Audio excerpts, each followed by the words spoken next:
योऽन्तः प्रविश्य मम वाचमिमां प्रसुप्तां सञ्जीवयत्यखिलशक्तिधरस्वधाम्ना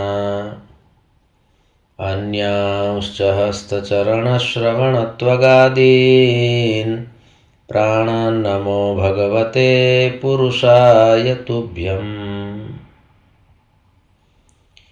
अनन्याश्चिन्तयन्तो मां ये जनाः पर्युपासते तेषां नित्याभियुक्तानां योगक्षेमं वहाम्यहम्। सदाशिवसमारम्भां शङ्कराचार्यमध्यमाम् अस्मदाचार्यपर्यन्तां वन्दे गुरुपरम्पराम्। गुरुर्ब्रह्मा गुरुर्विष्णुः गुरुर्देवो महेश्वरः गुरुः साक्षात् परं ब्रह्म तस्मै श्रीगुरवे नमः। ॐ शान्तिः शान्तिः शान्तिः।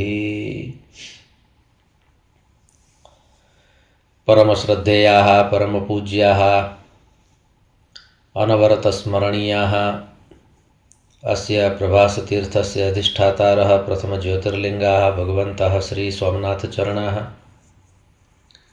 भगवन्तः पुराणपुरुषोत्तमाः, अस्माकं सद्गुरवः पूज्याः गुरवः, शास्त्रप्रणयिनः विद्याव्यासङ्गिनः भवन्तः सर्वेऽपि सज्जनाः स्वजनाः। भगवतः पुराणपुरुषोत्तमस्य कृपाप्रसादेन विभोर्वात्सल्येन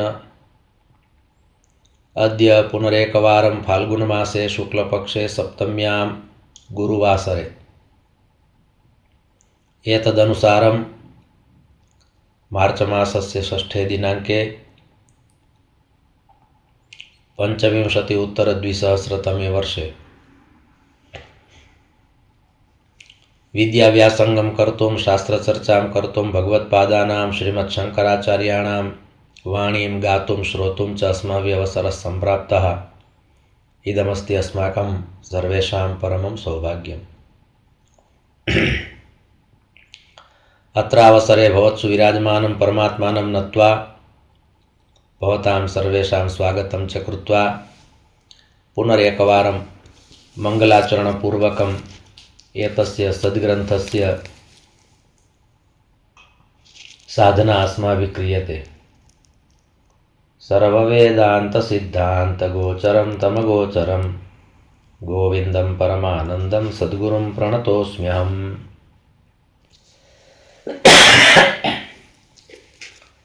अत्र भगवत्पादाः विवेकचूडामणौ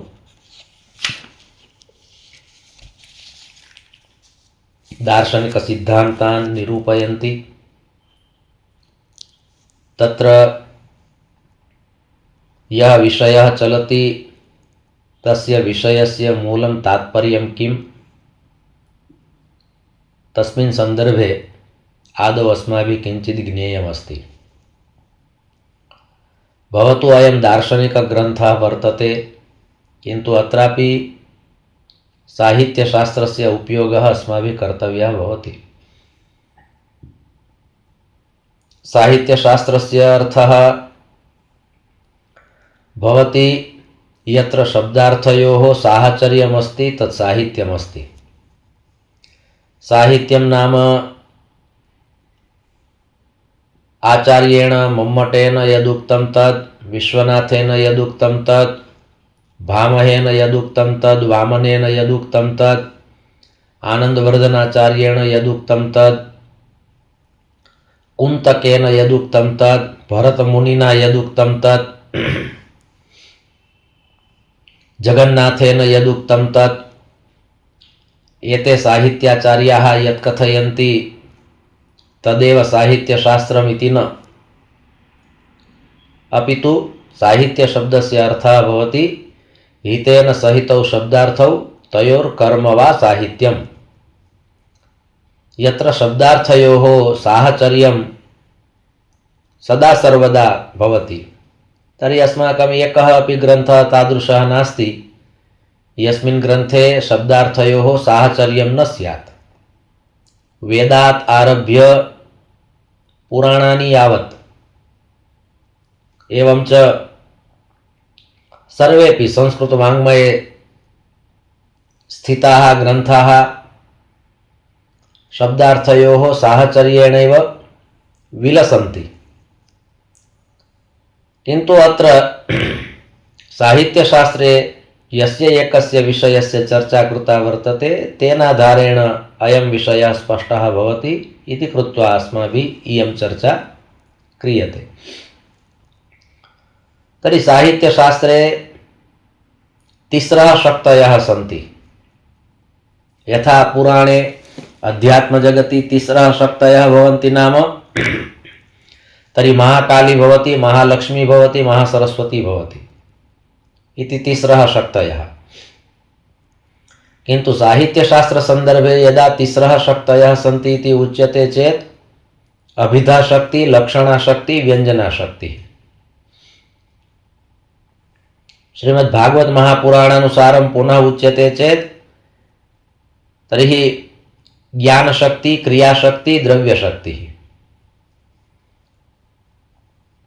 तद्वत् विविधेषु ग्रन्थेषु केचन लाक्षणिकशब्दाः भवन्ति। अत्र अस्माभिः यस्य श्लोकस्य चर्चा क्रियते तत्र एवमेव साहित्यशास्त्रस्य एका शक्तिः तत्र आगच्छति इति कृत्वा अयं विषयः अस्माभिः चर्च्यते, चर्चां कुर्मः। ततस्तुतौ लक्षणयासु लक्ष्यौ तयोरखण्डैकरसत्त्वसिद्धये नालं जहत्या न तथा जहत्या किन्तु भयार्थात्मिकयैव भाव्यम्। एतस्य श्लोकस्य यः अर्थः अस्माभिः ज्ञेयः अस्ति, एतस्मात् श्लोकात् द्वौ शब्दौ अस्माभिः विशेषतः अत्र ध्यातव्यौ स्तः। एकः शब्दः अस्ति जहल् लक्षण, द्वितीयः शब्दः अस्ति अजहल् लक्षण। तर्हि प्रश्नः भवति जहल् लक्षणा नाम किम्, अजहल् लक्षणा नाम किम्। तर्हि यः अस्माभिः ज्ञातं यत् सर्वेषामपि तत्त्वानाम् एकं विशिष्टं लाक्षणिकं महत्त्वम् अस्ति। देहस्यापि महत्त्वम् अस्ति, मनसः अपि महत्त्वम् अस्ति, बुद्धिशक्तेः अपि महत्त्वं वर्तते। श्रुतीनां यदा अध्ययनं क्रियते तदानीम् एका परिपक्वा बुद्धिः अपेक्षिता वर्तते। परिपक्वा बुद्धिः नास्ति, शुद्धा बुद्धिः नास्ति,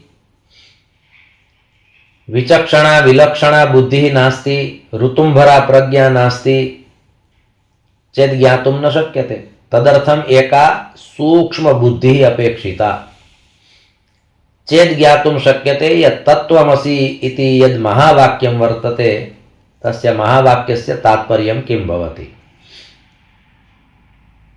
तर्हि मूलतः इयं चर्चा वर्तते एतस्य महावाक्यस्य। पुनरेकवारं वयं तानि महावाक्यानि स्मरामः। प्रज्ञानं ब्रह्म, अहं ब्रह्मास्मि, तत्त्वमसि, अयमात्मा ब्रह्म। एतेषु चतुर्षु वाक्येषु महावाक्येषु सर्वाधिकी चर्चा वर्तते तत्त्वमसि इति महावाक्यस्य। उपनिषत्सु अपि एतस्य महावाक्यस्य विस्तृता चर्चा अस्ति। अत्रापि विवेकचूडामणौ अपि तत्त्वमसि इति महावाक्यस्य चर्चा कृता वर्तते। किन्तु तत्त्वमसि इत्यस्मिन् महावाक्ये आवश्यकता भवति जहल् लक्षणायाः अजहल् लक्षणायाः। कथं तत् कया रीत्या तद् ज्ञातुं शक्यते, किमर्थम् आवश्यकता जाता अत्र जहल्लक्षणा अजहल्लक्षणायाः, तर्हि तद् वयमत्र ज्ञातुं प्रभवामः। अस्माकं यत्नः तस्मिन् विषये वर्तते। तर्हि इदम् एकं महावाक्यं, बहु गभीरं महावाक्यमस्ति। अत्र सर्वनामशब्दस्य द्वौ प्रयोगौ स्तः। एकः शब्दः अस्ति तत्, द्वितीयः शब्दः अस्ति त्वम्। व्यावहारिकदृष्ट्या यदि विचार्यते चेत् तत् इति दूरसन्दर्भे सर्वनामशब्दस्य प्रयोगः भवति। एवं च त्वम् इति यदा उच्यते चेत् कश्चित् निकटे भवति चेदस्माभिः तेन सह चर्चा क्रियते चेत् त्वम् इत्थं वदसि, त्वम् एतत् कथयसि, त्वम् अत्र गच्छसि, त्वम् इतः आगतः, एवं प्रकारेण यदा चर्चा भवति चेत् त्वम् इत्यस्य प्रयोगः तदा भवति यदा कश्चित् निकटे भवति। तत् इत्यस्य प्रयोगः तदा भवति यदा किमपि दूरे भवति। तर्हि एतयोः द्वयोः सङ्गतिः कर्तव्या वर्तते। तदर्थं लक्षणायाः आवश्यकता अस्ति इति अत्र भगवत्पादाः कथयन्ति। वस्तुतः व्यावहारिकदृष्ट्या यदि कश्चित् जागृतपुरुषः प्रबुद्धपुरुषः अस्ति चेत् सः सहजतया सरलतया सपदि एतद् ज्ञातुं शक्नोति यदत्र कथनस्य किं बीजं किं तात्पर्यमस्ति। किन्तु अस्माकं व्यवहारे लक्षणायाः ज्ञानं वर्तते।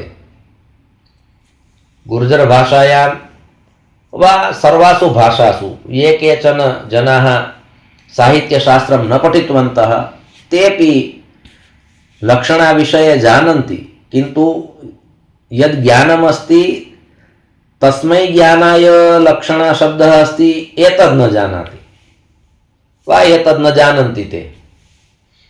तर्हि अत्र शब्दैः सह या एका क्रीडा कर्तव्या भवति सा एका शब्दक्रीडा वर्तते। शब्दसमुपासकाः ये भवन्ति, शब्दब्रह्मणः उपासकाः ये भवन्ति, ते बहु सहजतया सरलतया एतस्मिन् विषये जानन्ति एवं च ज्ञापयन्ति। इयम् एका शब्दक्रीडा। परमात्मनः एकं स्वरूपमस्ति शब्दब्रह्मस्वरूपं, द्वितीयं स्वरूपमस्ति परब्रह्मस्वरूपं। शाब्दे परे च निष्णाते इति श्रीमद्भागवत महापुराणे उक्तं वर्तते। शब्दब्रह्मणि अपि निष्णातः परब्रह्मणि अपि निष्णातः श्री शुकदेव मुनिः। एवं च शास्त्रे उक्तं वर्तते यदि कश्चित् समर्थः गुरुः अस्ति चेत् तस्य नैपुण्यं शब्दब्रह्मणि अपि भवतु परब्रह्मणि अपि भवतु। एकस्मिन् विषये गतिः नास्ति द्वितीय विषये गतिः अस्ति तथा न। कारणं परमात्मनः द्वे स्वरूपे स्तः। एकं स्वरूपं शब्दब्रह्मस्वरूपं, द्वितीयं स्वरूपं परब्रह्मस्वरूपं। तर्हि अत्र मूलतत्वरूपेण ईश्वरः अस्ति। ईश्वरस्य सत्ता अत्र प्रतिपादनीया अस्ति इति कृत्वा एतद् महावाक्यं वर्तते। चतुर्णामपि महावाक्यानाम् इदमेव एकं तात्पर्यमस्ति। या चर्चा अस्माभिः पूर्वं कृता वर्तते पुनरेकवारं स्मारयेन तु शिक्षये। ईश्वरस्य सत्ता अस्ति, कुत्रचित् ज्ञानरूपेण वर्तते, कुत्रचित् ब्रह्मरूपेण तस्य संज्ञा अस्ति। अत्र यस्य महावाक्यस्य चर्चा चलति तस्मिन् महावाक्ये न तु ब्रह्मशब्दः अस्ति न तु ज्ञानशब्दः अस्ति। तत् त्वम् असि इति त्रयः शब्दाः सन्ति। तर्हि त्रिषु शब्देषु अत्र तत् इति सर्वनामशब्दस्य प्रयोगः कृतः वर्तते ब्रह्मणे। तद् ब्रह्म त्वम् असि इति अत्र कथनस्य बीजं वर्तते, तात्पर्यं वर्तते। तर्हि यः नित्यः अस्ति, यः सत्यः अस्ति, यः तटस्थः अस्ति, तादृशः ईश्वरः। भगवतः यानि विशेषणानि सन्ति परमात्मनः यानि विशेषणानि सन्ति तान्येव विशेषणानि आत्मनः अपि सन्ति, जीवात्मनः अपि सन्ति। तथापि द्वयोर्मध्ये भेदः वर्तते। कीदृशः भेदः? तर्हि अत्र कदाचित् जीवसंज्ञा अपि भवति, सदा सर्वदा आत्मसंज्ञा एव न भवति। किमर्थं जीवसंज्ञा भवति? तर्हि अयं जीवः संसारं प्रविशति, मायया आवृतः भवति इति कृत्वा अयम् आत्मा जीवसंज्ञां प्राप्नोति। परमात्मा संसारं रचयति, संसारं प्रविशति, तथापि तस्य जीवसंज्ञा नास्ति, परमात्मा एव अस्ति। नित्यः, सर्वगतः, स्थाणुः, अचलः, सनातनः, अच्छेद्यः, अदाह्यः, अक्लेद्यः, अशोष्यः, अजः, नित्यः, पुराणः, एते सर्वेपि शब्दाः आत्मने अपि प्रयुक्ताः सन्ति, परमात्मने अपि प्रयुक्ताः सन्ति। तर्हि भगवान् विविधेषु अवतारेषु विविधां लीलां कर्तुम् आगच्छति, किन्तु सः परमात्मा कदापि मायया आवृतः न भवति। माया तस्य नियन्त्रणे कार्यं करोति। अस्माभिः संसारे मायायाः नियन्त्रणे कार्यं क्रियते इति कृत्वा कदाचित् जीवसंज्ञा भवति। यदा मायया विमुखाः भवामः, यदा मायायाः प्रभावः अस्मासु न पतति चेत् आत्मसंज्ञा भवति। एवं च लक्षणया एतद् ज्ञातुं शक्यते। तर्हि लक्ष्यार्थः ज्ञेयः अस्ति चेत् तदर्थमपि काचित् यात्रा कर्तव्या भवति। यदि कश्चित् जनः तथा वदति यद् मम गृहं समुद्रे अस्ति, मम गृहं समुद्रे अस्ति, तर्हि वाक्यं श्रुत्वा अस्माभिः यदि अभिधार्थः अत्र एतस्माद् वाक्यात् स्वीक्रियते चेत् कः अर्थः भवति? समुद्रमध्ये तस्य गृहमस्ति, किन्तु अत्र लक्ष्यार्थः स्वीकर्तव्यः, लक्षण आवश्यकी अस्ति इति कृत्वा तस्य तात्पर्यं किं भवति? कीदृशः अर्थः ग्राह्यः? तर्हि समुद्रे मम गृहं समुद्रे अस्ति, अर्थात् समुद्रनिकटे समुद्रतटे अस्ति, अहं समुद्रतटे निवसामि इति कथनस्य तात्पर्यं वर्तते। साहित्यदर्पणे आचार्येण विश्वनाथेन उदाहरणं प्रदत्तं वर्तते लक्षणायां। श्वेतो धावति। श्वेतो धावति नाम श्वेतवर्णः अस्ति, सः श्वेतवर्णः धावति, तर्हि एवमेव श्वेतवर्णः कथं धावितुं शक्नोति? अर्थात् श्वेतो धावति नाम श्वेतवर्णयुतः अश्वः धावति इति श्वेतो धावति। लक्षणा स्वीकर्तव्या अस्ति। आयुरेवेदम् इति एकम् उदाहरणं पुनः प्रदत्तमस्ति। कुन्ताः प्रविशन्ति, एतानि उदाहरणानि तत्र प्रदर्शितानि सन्ति, दत्तानि सन्ति। कारणम् आचार्य विश्वनाथः कथयति लक्षणायाः 80 प्रकाराः सन्ति, किन्तु रूढिगतलक्षणा प्रयोजनवती लक्षणा इति मुख्यरूपेण तस्याः लक्षणायाः 2 प्रकारौ स्तः। कदाचित् कुत्रचित् शुद्धा लक्षणा भवति, कुत्रचित् गौणी लक्षणा भवति। तद्वदत्र जहल् लक्षणा अस्ति, अजहल् लक्षणा अस्ति। तर्हि जहल् लक्षणा नाम किम्, अजहल् लक्षणा नाम किम्? तर्हि एकं वाक्यमस्ति, तस्माद् वाक्यात् कश्चित् भागः दूरं कर्तव्यः अस्ति चेत् जहल् लक्षणा। तस्मिन् वाक्ये किमपि पूरणीयमस्ति, तत्र अधिकं किमपि योजनीयमस्ति चेत् अजहल् लक्षणा भवति। एतदेव ध्यानेन अवगन्तव्यमस्ति। कारणं स्वयं भगवत्पादाः जहल् लक्षणया अजहल् लक्षणया तत्त्वमसि इति महावाक्यस्य बोधं कारयन्ति। भगवत्पादाः बोधं कारयन्ति जहल् लक्षणया किम्, अजहल् लक्षणया किम्। तर्हि अत्र एका प्रक्रिया अस्माभिः कर्तव्या भवति। यदा वाक्ये किमपि अधिकं योजनीयं भवति चेत् अजहल् लक्षणा। यद् वाक्यम् उच्चारितं तस्माद् वाक्यात् किमपि न्यूनं कर्तव्यं भवति, अपसारणीयं भवति चेत् जहल् लक्षणा। एवं प्रकारेण अत्र लक्ष्यार्थः ज्ञेयः अस्ति। तत्त्वमसि इति महावाक्ये यद् लक्ष्यमस्ति तदस्माभिः सर्वेषामपि शब्दानाम् अभिधार्थः यदि अस्माभिः ज्ञातुं प्रयत्नः क्रियते चेत् संशयः भविष्यति। तत् त्वम् असि इत्यत्र कथनस्य किं तात्पर्यमस्ति इति ज्ञेयं भविष्यति। वस्तुतः मातृभाषायां वयम् अवगच्छामः यदत्र किं कथयति। तद् ब्रह्म, यद् ब्रह्म अस्ति तद् ब्रह्म तत्र अस्ति, तादृक् एव ब्रह्म त्वयि अपि अस्ति, त्वं तत् एव ब्रह्म असि इति अत्र कथनस्य तात्पर्यं वर्तते। मूलतः यदि तत्त्वमसि इति वाक्यस्य पूर्णबोधः न भवति चेदेव जहल्लक्षणा अजहल्लक्षणायाः चर्चा करणीया भवति।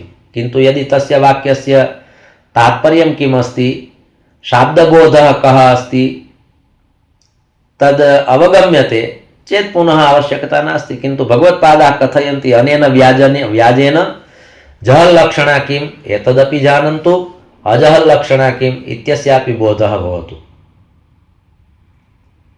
तर्हि शास्त्रेषु निर्दिष्टानां पदानां शब्दानां कदा केन प्रकारेण बोधः कर्तव्यः अस्ति, अर्थघटनं कर्तव्यमस्ति, तदर्थम् एतासां शक्तीनाम् आवश्यकता वर्तते। इमाः शक्तयः नाम अभिधाशक्तिः, लक्षणाशक्तिः, व्यञ्जनाशक्तिः।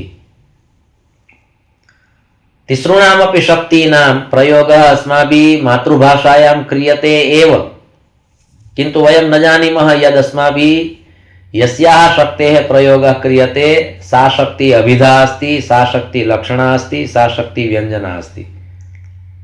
अतः उदाहरणपूर्वकम् अत्र उक्तं यत् समुद्रे गृहमस्ति, रक्तः धावति, श्वेतः धावति, तर्हि यः अश्वः रक्तवर्णीयः अस्ति सः धावति, श्वेतवर्णः अस्ति यस्य अश्वस्य सः श्वेतः अश्वः धावति इति अस्माभिः तत्र अश्वशब्द योजनीयः भवति। तर्हि किमपि अधिकं पूर्यते चेत् अजहल्लक्षणा, वाक्यांशात् किमपि न्यूनं क्रियते चेत् जहल्लक्षणा। तर्हि एवं प्रकारेण तत्त्वम् असि इति महावाक्ये आवश्यकता भवति लक्षणायाः। अतः ज्ञातुं शक्यते यद् अनन्तं ब्रह्म अस्ति तद् एव ब्रह्म त्वम् असि। यस्य ब्रह्मणः अन्तः नास्ति वा अन्तं नास्ति तदेव ब्रह्म त्वम् असि। तर्हि यदा इयं बुद्धिः शास्त्रानुसारिणी भवति, शास्त्रानुगमनं करोति, शास्त्रस्य अध्ययनं करोति, पश्चात् योग्य विचारं कृत्वा कृत्वा कृत्वा बुद्धिः सिद्धा भवति, शुद्धा भवति। अतः शास्त्रेषु एकः शब्दः प्रयुक्तः वर्तते कुशाग्रबुद्धिः। शास्त्राणि श्रुत्वा श्रुत्वा इयं बुद्धिः कुशाग्रबुद्धिः भवति। पश्चात् निवेदनीयं न भवति, कथनीयं न भवति, बोधनीयं न भवति, स्वतः ज्ञानं भवति यदत्र कथनस्य तात्पर्यम् इत्थं वर्तते इति कृत्वा ज्ञानिपुरुषाय एकः शब्दः प्रयुक्तः वर्तते संस्कृतभाषायां बहुश्रुत। यः बहुवारं शृणोति, शास्त्राणि शृणोति, विद्वांसं शृणोति, एवं च मुहुर्मुहुर् शृणोति, पुनः पुनः शृणोति चेत् बोधः भवति। तर्हि एतस्य आवश्यकता वर्तते। एकवारं श्रुतं, एकवारं एकः ग्रन्थः पठितः तेन न भवति। स्वाध्याय प्रवचनाभ्यां न प्रमदितव्यम्, अर्थात् पठितस्य ग्रन्थस्य पुनः पुनः पठनं कर्तव्यम् इति स्वाध्यायः। स्वाध्याय शब्दस्य द्वौ अर्थौ भवतः, महत्वपूर्णौ द्वौ अर्थौ स्तः। सावधानेन श्रोतव्यम्। स्वाध्याय शब्दस्य कः अर्थः? तर्हि एकः अर्थः अस्ति स्वस्य अध्ययनं स्वाध्यायः। मया मम चिन्तनं कर्तव्यमस्ति, मया मम आत्मनः चिन्तनं कर्तव्यमस्ति। अन्यः किं करोति, अन्यः कुत्र गच्छति, अन्यस्य पार्श्वे कियत् धनमस्ति, तस्य गृहं कीदृशमस्ति, तर्हि एतस्मिन् विषये अन्यस्य दोषगुणचिन्तनमाशु मुक्त्वा सेवा कथा रसमहो नितरां पिबत्वम् इति भागवत महात्म्ये गोकर्णः आत्मदेवाय कथयति। अन्यस्य दोषगुणचिन्तनमाशु मुक्त्वा, अन्यः किं करोति तां चिन्तां त्यज, त्वया किं कर्तव्यमस्ति तत् कुरु। तर्हि स्वाध्याय शब्दस्य एकः अर्थः भवति स्वस्य अध्ययनं, स्वाध्याय, स्व अध्यायः, स्व अध्ययनम् इति स्वाध्यायः। एवं च द्वितीयः स्वाध्याय शब्दस्य अर्थः भवति वेदाध्ययनम्। शास्त्रेषु स्वाध्यायान् मा प्रमादः इति उक्तम्, अर्थात् वेदाध्ययने प्रमादः न कर्तव्यः। पश्चात् वेदाध्ययने प्रमादः न कर्तव्य इति उपलक्षणवृत्त्या अस्माभिः स्वीकर्तव्यं। वेदस्य अध्ययनं कर्तव्यं नाम ये केचन ग्रन्थाः वेदस्य सिद्धान्तान् निरूपयन्ति तेषां ग्रन्थानाम् अध्ययनम्, अर्थात् आस्तिकदर्शनम्। अर्थात् यस्मिन् यस्मिन् ग्रन्थे वेदस्य ये सिद्धान्ताः सन्ति तेषां सिद्धान्तानां दृष्टान्तरूपेणापि निरूपणं कृतमस्ति, तान् ग्रन्थान् यदि वयं पठामः चेदपि स्वाध्यायः। तेषां ग्रन्थानां वारं वारम् अध्ययनं कर्तव्यम्। एकवारं श्रीमद्भगवद्गीता पठिता, एकवारं श्रीमद्भागवत महापुराणं पठितं तर्हि कार्यं पूर्णं जातमिति न, पठितस्य पुनः पुनः पठनं स्वाध्यायः इति स्वाध्यायस्य व्याख्या कृता वर्तते, व्युत्पत्तिः अस्ति। विवेकचूडामणिः अयं ग्रन्थः एकवारम् अस्माभिः अधिगतः, अधीतः, पठितः, प्राप्तः, श्रुतः, ज्ञातः, किन्तु तस्य पुनः पुनः पठनं चेत् स्वाध्यायः।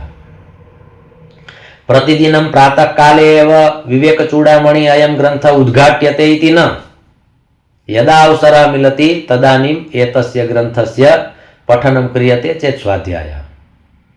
महापुरुषाः एतदेव कुर्वन्ति।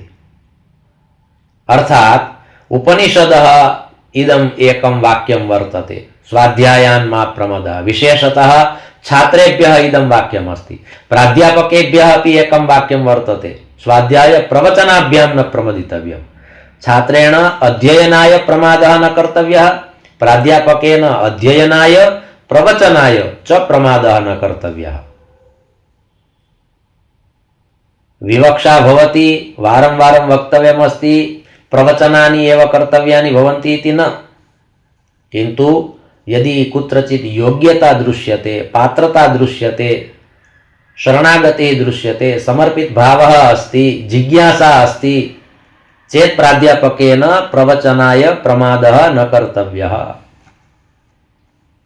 तर्हि अत्र यदा कुशाग्रबुद्धिः भवति, इयं बुद्धिः शास्त्रानुसारिणी भवति, यदा वारं वारं शास्त्राणि पठित्वा पठित्वा, शास्त्राणि श्रुत्वा श्रुत्वा यदा बुद्धिः कुशाग्रबुद्धिः भवति, तस्मिन् समये मनुष्यः देहभावं त्यजति, मनसः भावं त्यजति, बुद्ध्याः भावं त्यजति। पश्चात् तस्य व्यावहारिकी बुद्धि बहु प्रवृत्ता न भवति संसारकर्मणि। यः बहुशास्त्रं पठति, बहुशास्त्रं पठति, सः अग्रे गत्वा व्यवहारशून्यः भवति। किमर्थं? बुद्धिः एव तादृशी जाता। यथा न्यायाचार्यस्य कथा भवद्भिः श्रुता स्यात्।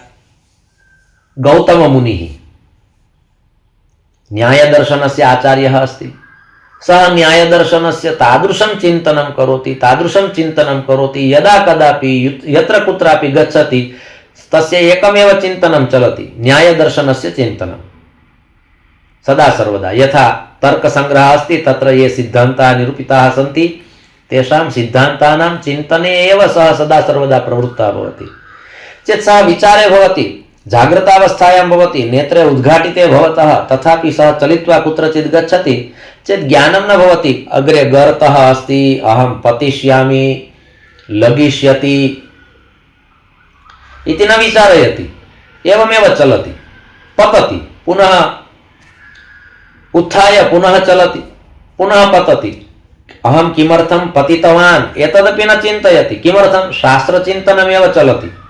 पश्चात् भगवता विचारितं यद् मया नेत्रे दत्ते, किन्तु नेत्रस्य प्रयोगः अनेन मार्गावलोकनाय न क्रियते इति कृत्वा भगवान् अग्रे गत्वा गौतममुनये चरणयोः अक्षिणी दत्तवान्, चरणयोः अक्षिणी दत्तवान्, पादयोः नेत्रे प्रदत्ते पुनः भगवता, द्वे नेत्रे आस्तां, पुनः द्वे नेत्रे प्रदत्ते इति कृत्वा सः गौतममुनिः अग्रे गत्वा तस्य अपरं नाम जातम् अक्षपादः।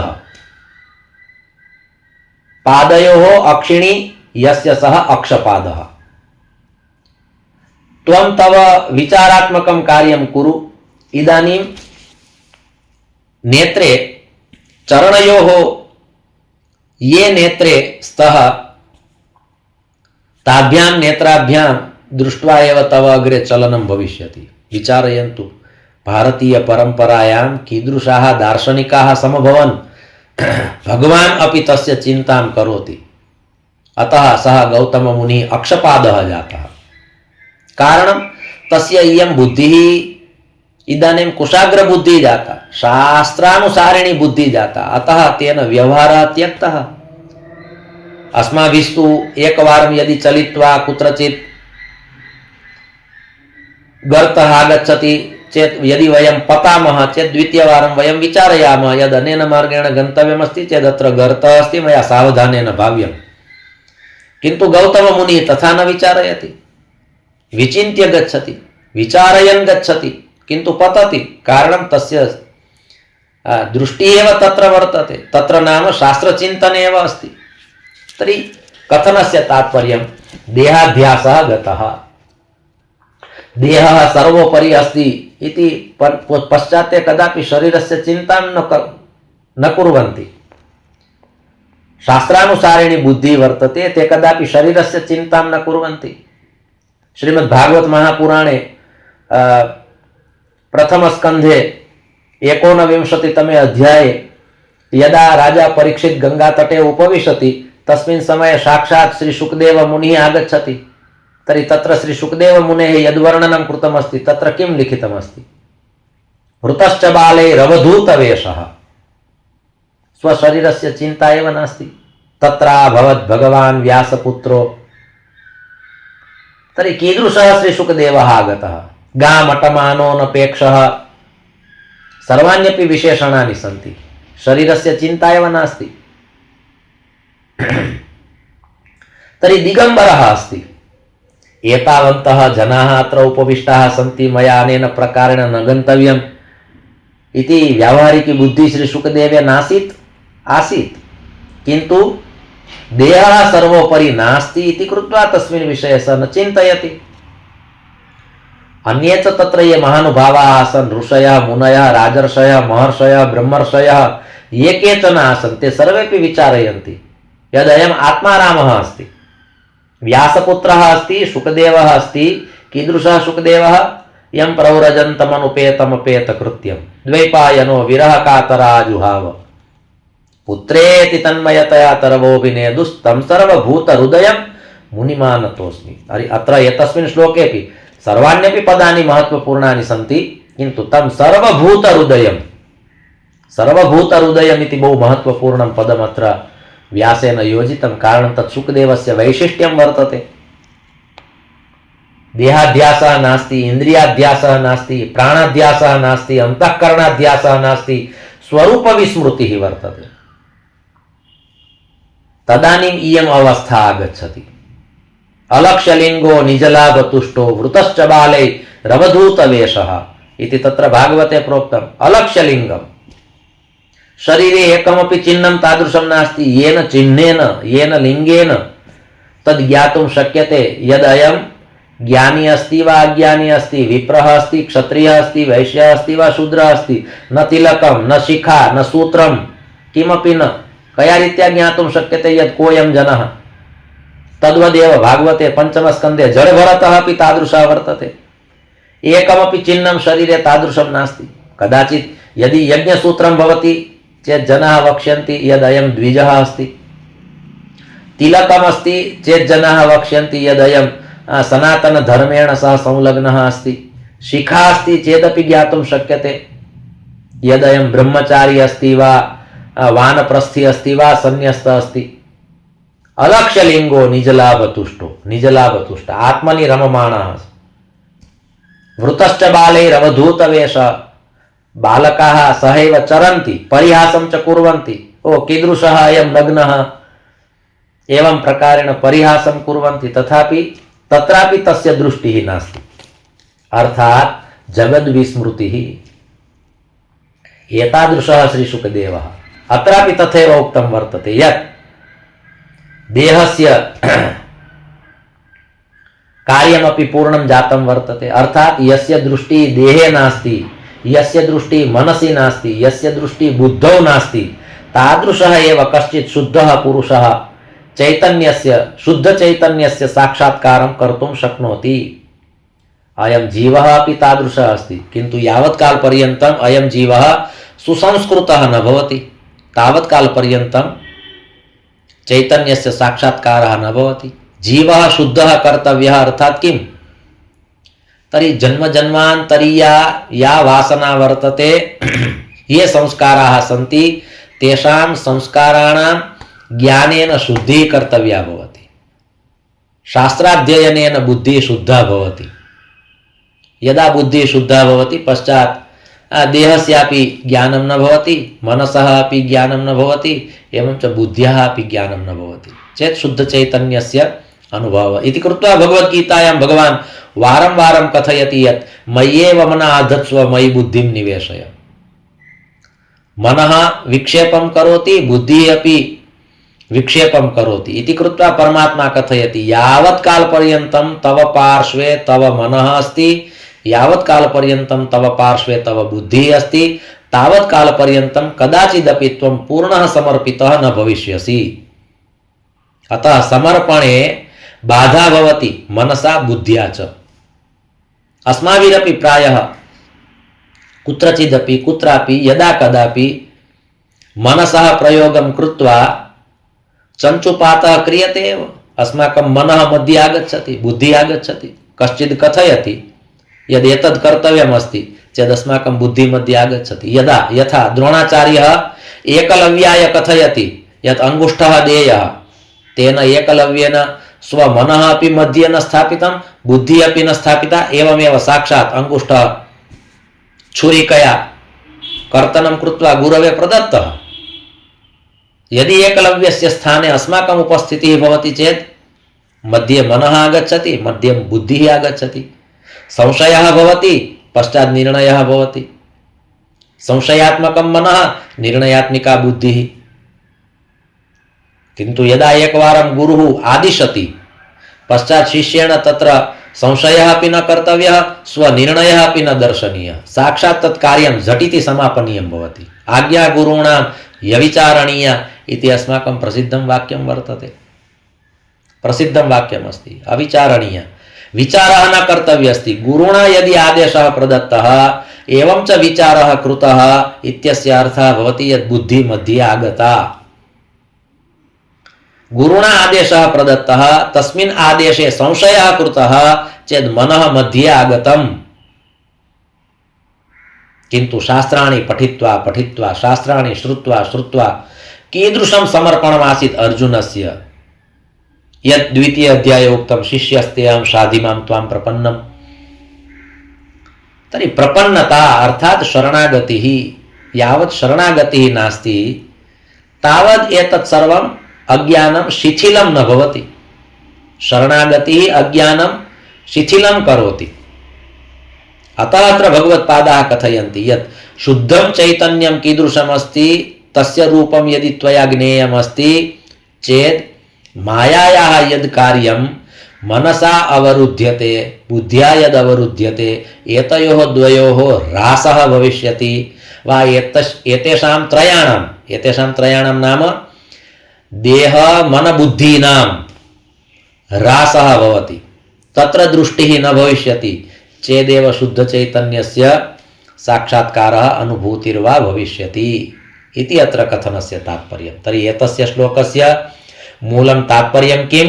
यत् त्वया ईश्वरस्य यत् शुद्धं चैतन्यमस्ति तत् स्वरूपं त्वया ज्ञेयमस्ति, केवलं चिदानन्दरूपः शिवोऽहं शिवोऽहम् इति वक्तव्यं नास्ति, अवगन्तव्यं नास्ति, अनुभूतिः कर्तव्या अस्ति।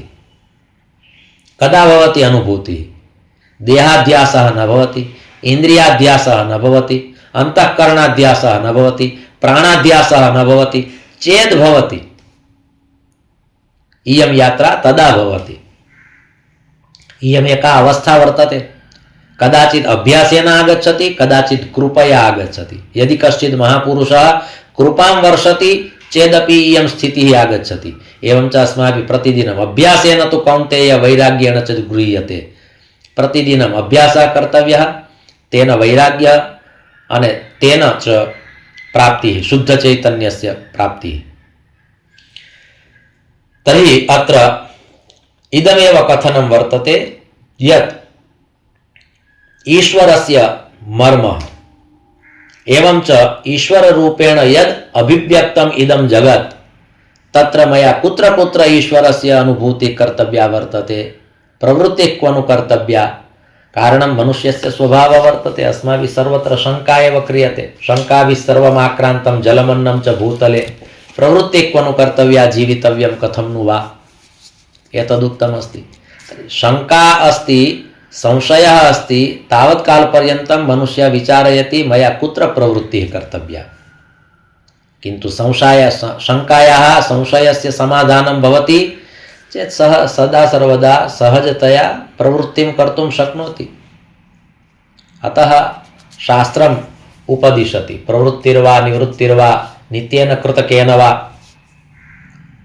तर्हि अनेन प्रकारेण अस्माभिः शास्त्रस्य आराधनया उपासनया एतस्य शुद्धचैतन्यस्य तत्त्वमसि इति महावाक्यस्य बोधः प्राप्तव्यः वर्तते। तत्र जहल्लक्षणायाः आवश्यकता वर्तते चेत् तस्याः लक्षणायाः उपयोगं कृत्वा, अजहल्लक्षणा अस्ति चेत् तस्याः उपयोगं कृत्वा, किन्तु तत्त्वमसि इति महावाक्यस्य तात्पर्यमस्ति तद् ज्ञात्वा तत् शुद्धं चैतन्यं किमस्ति तस्य बोधः प्राप्तव्यः वर्तते। इदमेव कथनं वर्तते। पुनः द्वाभ्यां श्लोकाभ्याम् अस्माभिः सत्रमिदं भगवच्चरणयोः समर्प्यते। धर्मस्य विजयो भूयाद् धर्मस्य पराभवः प्राणिनां चैव सद्भावः भूयाद् विश्वस्य मङ्गलम्। सर्वे भवन्तु सुखिनः सर्वे सन्तु निरामयाः सर्वे भद्राणि पश्यन्तु मा कश्चित् दुःखभाग् भवेत्। ओम शान्तिः शान्तिः शान्तिः। ओम।